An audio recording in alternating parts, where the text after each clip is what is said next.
মহান রাব্বুল আলামিন আল্লাহ তাআলার দরবারে অসংখ্য অগণিত শুকর আদায় করছি।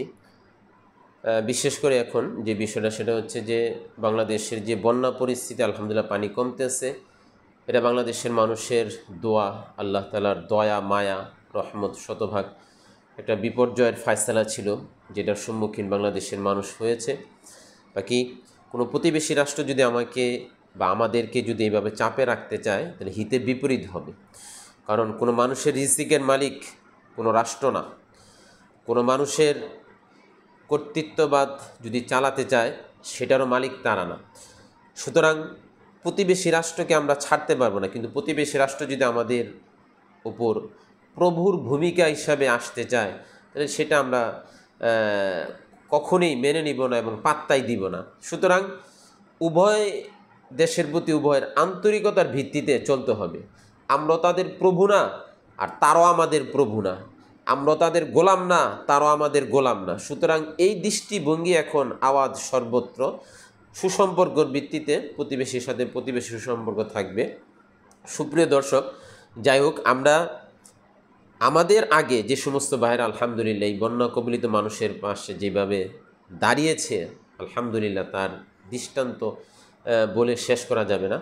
আমরাও এই মহৎ এবং এই মহান কাজের সাথে একটু নিজেদেরকে শরিক করতে চাচ্ছি। সেই দৃষ্টিকোণ থেকে আমার কাউটাইলের বৈষম্য বিরোধী ছাত্র আন্দোলনের ছাত্র ভাইদের উদ্যোগে গ্রামের সর্বস্তরের মানুষের সার্বিক সহযোগিতা, জুমার মসজিদের সহযোগিতা এবং দাওয়াত ও তাবলীগের সাথী ভাইদের সহযোগিতায় এবং আমরা যে মানব সেবার জন্য তারতিলুল কোরআন ফাউন্ডেশন একটা ফাউন্ডেশন গঠন করেছি, প্রতিষ্ঠা করেছি। আলহামদুলিল্লাহ আমরা যৌথভাবে আগামীকাল সকালে ইনশাল্লাহ আমাদের ক্ষুদ্র কিছু অর্থ নিয়ে আমরা সেখানে যাব।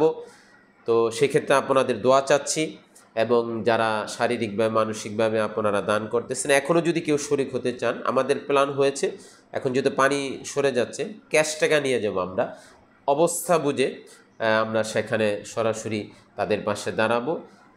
ক্যাশ টাকা নিয়ে যাওয়ারই পরামর্শ হয়েছে, একেবারেই সামান্য কিছু স্যালাইন না পার সামান্য কিছু প্রয়োজনীয় জিনিস। তো আমরা দোয়া চাচ্ছি যেন আমরা লিল্লাহিয়াতের জন্য, আল্লাহ তাআলার জন্য, কোনো মানুষকে দেখানো এবং কোনো মানুষকে রাজি খুশি করানোর জন্য যেন আমাদের এই আমল না হয়, আল্লাহ তাআলার কাছে আমরা পানা চাই। এবং বিশেষ করে তারতিলুল কোরআন যে ফাউন্ডেশনের ভিত্তি রাখা হয়েছে, আলহামদুলিল্লাহ ইতিমধ্যেই আমরা আমাদের জেলা প্রতিনিধি শুরু হয়েছে এবং বিদেশও আমাদের প্রতিনিধি এবং যেটাকে বলা হয় উপদেষ্টা, আলহামদুলিল্লাহ ইতিমধ্যে আমরা অনেককেই সিলেকশন নির্বাচন করেছি।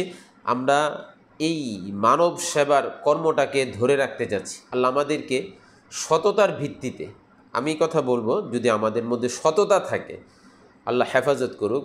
যদি মানব সেবার উদ্দেশ্য হয় আল্লাহ এটাকে সামনে বাড়াবেন, আমাদের সাথে শত শত মানুষ একসময় ইনশাল্লাহ জুড়বে, সে আশা ব্যক্ত করে আজকের এই প্রতিবেদন এই পর্যন্ত।